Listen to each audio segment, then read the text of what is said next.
Pernahkah Anda bertemu seseorang yang usianya sudah lewat kepala 4 atau 5, tetapi auranya terasa ringan, wajahnya tenang, dan cara bicaranya penuh kejernihan?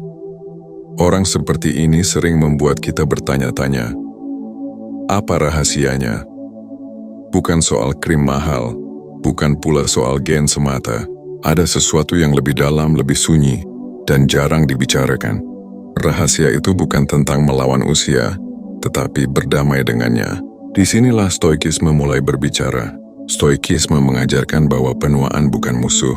Musuh sejatinya adalah kegelisahan, kemarahan, ketakutan, dan keinginan berlebihan yang kita pelihara setiap hari. Tanpa kita sadari, emosi-emosi itulah yang perlahan membuat tubuh menua lebih cepat dari seharusnya.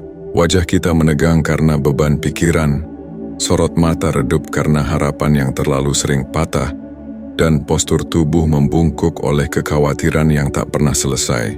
Rahasia pertama mengapa seseorang tampak lebih muda adalah karena ia berhenti bertarung dengan hal-hal yang tidak bisa ia kendalikan. Seorang stoik memahami batas antara apa yang bisa ia kendalikan dan apa yang tidak.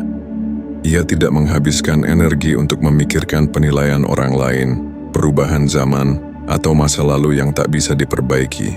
Ketika pikiran tidak dipenuhi konflik batin, tubuh ikut bernapas lega, ketegangan berkurang, stres menurun, dan wajah pun memancarkan ketenangan alami. Ketenangan inilah yang sering kita sebut awet muda. Rahasia berikutnya adalah kesederhanaan hidup. Stoikisme tidak mendorong hidup miskin, tetapi hidup secukupnya. Ketika seseorang tidak terjebak dalam ambisi tanpa akhir, ia tidak terus-menerus memaksa dirinya untuk mengejar validasi. Ia makan dengan sadar, bekerja tanpa berlebihan, dan beristirahat tanpa rasa bersalah. Tubuh manusia dirancang untuk ritme yang seimbang, bukan untuk kelelahan kronis. Orang yang hidup sederhana secara mental biasanya memiliki kualitas tidur yang lebih baik, hormon yang lebih stabil, dan ekspresi wajah yang lebih rileks. Semua itu membuatnya tampak lebih muda, bahkan tanpa ia sadari. Ada pula rahasia yang sering diabaikan, yaitu kemampuan menerima kenyataan tanpa drama berlebihan. Seorang stoik tidak menyangkal emosi, tetapi ia tidak membiarkan emosi menguasainya. Ketika gagal, ia tidak larut dalam penyesalan berkepanjangan. Ketika kehilangan, ia berduka secukupnya, lalu bangkit dengan kesadaran bahwa semua yang lahir pasti akan pergi. Penerimaan ini menciptakan kelenturan batin, dan batin yang lentur akan menjaga tubuh tetap ringan. Banyak orang terlihat menua bukan karena usia, tetapi karena terlalu lama memikul beban emosional yang seharusnya sudah dilepaskan. Rahasia lainnya adalah cara memandang waktu. Stoikisme mengajarkan memento mori, kesadaran bahwa hidup ini terbatas. Ironisnya, justru kesadaran akan kematian membuat seseorang hidup lebih penuh. Ia tidak menunda kebahagiaan, tidak menumpuk amarah, dan tidak menunggu waktu yang sempurna untuk hidup dengan jujur. Orang yang hidup sepenuhnya di saat ini memancarkan vitalitas yang sulit ditiru. Ada cahaya di matanya, ada ketegasan di langkahnya. Waktu mungkin berjalan, tetapi jiwanya tidak keriput. Rahasia selanjutnya terletak pada hubungan dengan diri sendiri. Seorang stoik tidak memusuhi dirinya ketika lemah atau salah. Ia berbicara pada dirinya dengan bahasa yang tenang dan rasional. Ia memperbaiki kesalahan tanpa mencaci. Sikap ini menciptakan kedamaian batin yang mendalam. Ketika seseorang berdamai dengan dirinya sendiri, sistem sarafnya bekerja lebih stabil. Detak jantung lebih teratur, napas lebih dalam, dan ekspresi wajah lebih lembut. Semua ini berkontribusi pada kesan muda yang terpancar secara alami. Kemudian ada rahasia tentang disiplin yang tenang.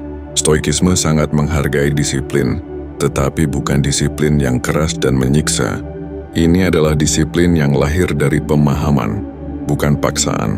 Bangun pagi, bergerak secukupnya, makan dengan sadar, dan menjaga pikiran tetap jernih. Disiplin seperti ini menjaga tubuh tetap aktif tanpa kelelahan berlebihan.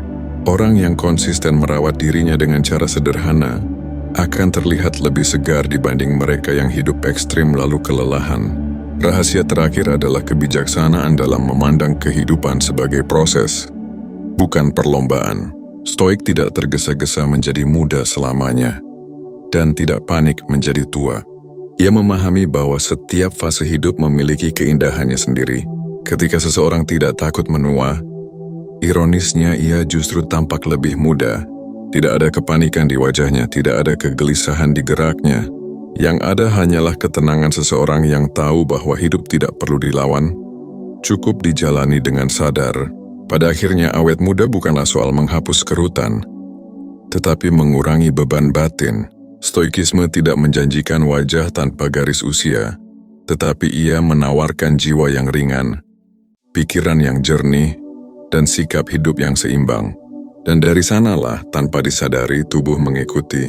Usia boleh bertambah, tetapi kedalaman jiwa membuat seseorang terus tampak hidup, segar dan muda dalam cara yang paling bermakna.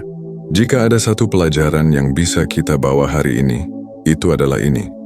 Rawatlah pikiranmu sebagaimana kau merawat tubuhmu. Lepaskan hal-hal yang bukan milikmu untuk dikendalikan. Hiduplah secukupnya, sadari keterbatasan dan berdamailah dengan waktu. Karena ketika pikiranmu muda, tubuhmu akan mengikuti.